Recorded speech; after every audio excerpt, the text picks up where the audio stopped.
Assalamualaikum and a very good day to everyone that might be watching this. My name is Haras and I am one out of four of the Panama Papers group. Today, we will be discussing on the periodic dispute that keeps happening at the South China Sea. However, we will be focusing on Malaysia, China, and the United States. We hope our explanation is sufficient enough and make things easier to understand so our viewers will be much more informed on the situation. This presentation will be divided into 3 segments. As you can see, the first segment will be covering on the overview and history of this dispute, such as why China claims the sea and why it chose to ignore the tribunal rulings back in 2016. We'll also be covering on the latest skirmish with Petronas contracted vessel, the West Capella. The second segment, we will have my other group mates role-playing as the national leader of their respective countries. We understand that every nation has to protect its interests, and by laying it all out from their perspective, we'll give a better view on the situation. The last segment, we will give on our personal thoughts on what Malaysia should do. This is to celebrate difference of opinion, fundamentally what politics is all about. Without bias and the likelihood of us having the same opinions, we will record it personally and without anyone in the group knowing our opinions. Moving on. This will be the first segment. China's 9-line claim. The 9-line claim by China can be seen on the given map on the presentation. China says that the waters within its claim have always been China's rights. The only problem that it brings, it overlaps with other countries' water, as you can see in the map. China has been building artificial islands within these waters in an attempt to assert its aggressiveness. If we look at the circle, it does not take a genius to see that the Spratly Island is so much closer to the Philippines than China. The Philippines has taken China to international court, and the court unanimously agreed that China has absolutely no legal basis, referring to the map Beijing provided for their historical rights from the 1940s. So the question begs, why is the South China Sea so important to China? The reasons are vast, but the most significant one is, as you can guess, hydrocarbon, or known as crude oil. The West Capella standoff with the Chinese vessel. Onto a situation that involves a Malaysian entity. A drill ship named West Capella, contracted by Petronas, was harassed by Haiyang 8, a Chinese survey vessel. According to China, its vessel was moving in a hash-shaped pattern, consistent with carrying out survey. Experts all over the world said that this situation was clear indication of Beijing's salami slicing tactics. Beijing's plans have always been to put enough pressure, but also making sure it would not escalate to physical altercations. The United States and the Australian Navy, in response, performed Freedom of Navigation Operation, or FONOPS, near Malaysia's exclusive economic zone to flex its muscle to China. However, we believe that this does not achieve anything, as it only increases the tension in the waters. A more viable solution would be the United States ratifying UNCLOS, or the law of the sea. However, with recent developments leads us to the next slide, which is on US position on China's maritime claim. This is the latest statement by the US Department of State. On July 13, US Secretary of State Mike Pompeo made it official that US does not recognize most of China's claims in the disputed waters, and also stating it is against international laws. Although this statement would not have notable consequences, It would allow for US forces to assist other claimants easier in the event of a dispute. Example, after recognizing it is unlawful, US ship can sail in the waters of its closest allies, the Philippines. As you can see from the statement made by US Secretary of State, America stands with our Southeast Asian allies and partners in protecting their sovereign rights to offshore resources and under the international law. What this means, US will perform more FONOPS operations in its attempt to delay Beijing's growth. Thank you. We will now proceed to the second segment of the presentation. We will have my groupmates role-playing as the president or prime minister of these countries.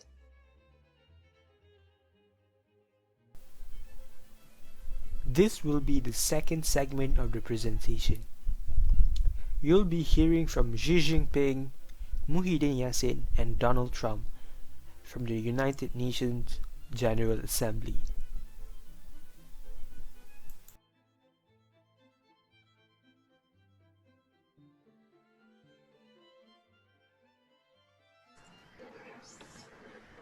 Hello, my name is Harris, and you are hearing live from the United Nations General Assembly.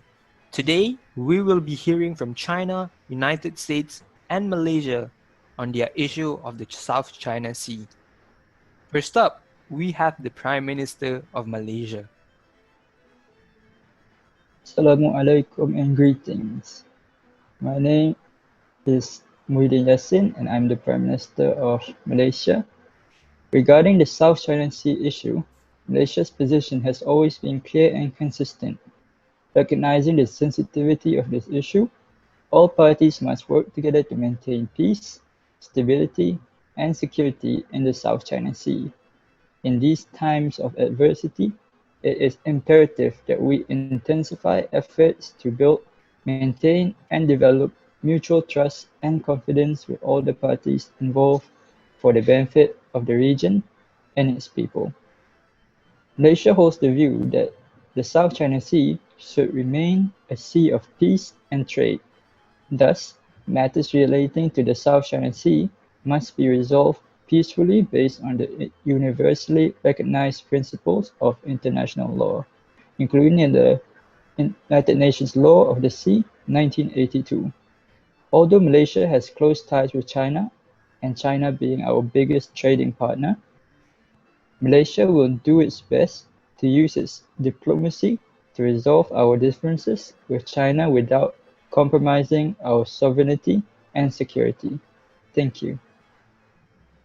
Thank you, Prime Minister Muhyiddin. Next up, we have Xi Jinping of China. All right. Good evening to all. Today, I am the President of China, Xi Jinping. South China Sea is ours. It's China's. No other countries can take over South China Sea as it belongs to the heart of China. Speaking of that, although the claimants of the sea involve Malaysia, Philippines, and few other neighbor countries, Beijing, China has claimed as much as 90% of the disputed waters of the South China Sea. As stated by the senior Chinese diplomat back in 2008, the dotted line of the South China Sea indicates the sovereignty of China over the island in the South China Sea since ancient times. My last premises made are that China would have a moderately prosperous society in all respects. By 2021, it would be a world leader in technology and military modernization by 2025, and by 2049, Beijing's decades-long dispute with Taiwan would be resolved. Thank you. Finally, we have the US President Donald Trump. As the United States has countless allies in the Indo-Pacific region, this move from China to claim their piece of the South China Sea, claiming a majority of the region with their 9-dash line, is unprecedented and unlawful. This is a blatant abuse on China's part using their sheer size to bully Southeast Asian coastal states out of their offshore resources, assert unilateral dominion, and echoing their rejection of international law with might makes right. China's predatory worldview backing this move has been clear for years. The PRC's then Foreign Minister Yang Jiechi telling this towards his Asian counterparts that China is a big country and other countries are small countries, and this is just a fact. This worldview has no place in the 21st century. With these in mind, the United States rejects the claims made by the PRC in claiming waters beyond a 12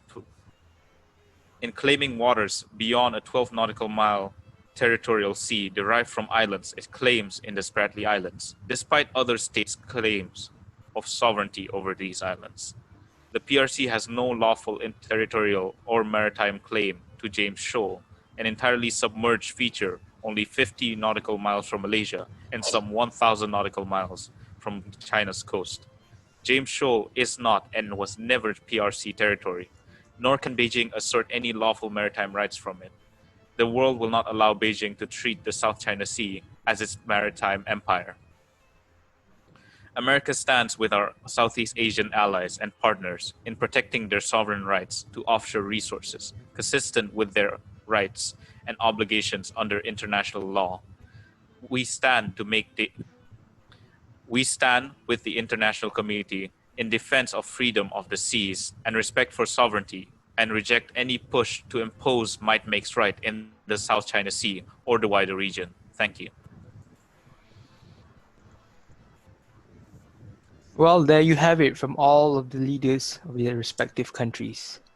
The UN wishes all claimants of the South China Sea to resolve these disputes with diplomatic communication. We would not want the South China Sea to be a sea of war instead of trade. Thank you. We have reached the last and final segment. You will be hearing directly from us on what we think Malaysia should do if an incident like the West Capella ever happens again. I think Malaysia going the route of democracy in this issue is the best course of action we could have taken. As China has taken action in the past few years, it's also important to remember to maintain peace and order in the region of the South China Sea, as there are also multiple different countries that have a stake in this situation. And if we were to take any further action that are more aggressive, it might complicate and or escalate things for the other countries and also affect our relations with them in the first place. And in my opinion, I think that this issue is more than just about the China and United States Cold War. I think that this issue is in our territory and involves us. Therefore, we have the right to resolve this with China independently without the help of major superpowers such as United States in matters regarding our sovereignty and security. First off, Malaysia needs to protect the country's territorial sovereignty and sovereign rights in its exclusive economic zone EEZ and prevent the dispute from cutting ties with China. Next, maintain the international law, including the freedom of navigation and hour of flight. Malaysia has always been a supporter of international law. Lastly, Malaysia should always encourage peace and stability in the South China Sea. By doing so, it will keep the good relationship not just with China, but with other countries as well. I personally believe there's only two options here. It's either we be more inclined towards the Western countries or we remain neutral.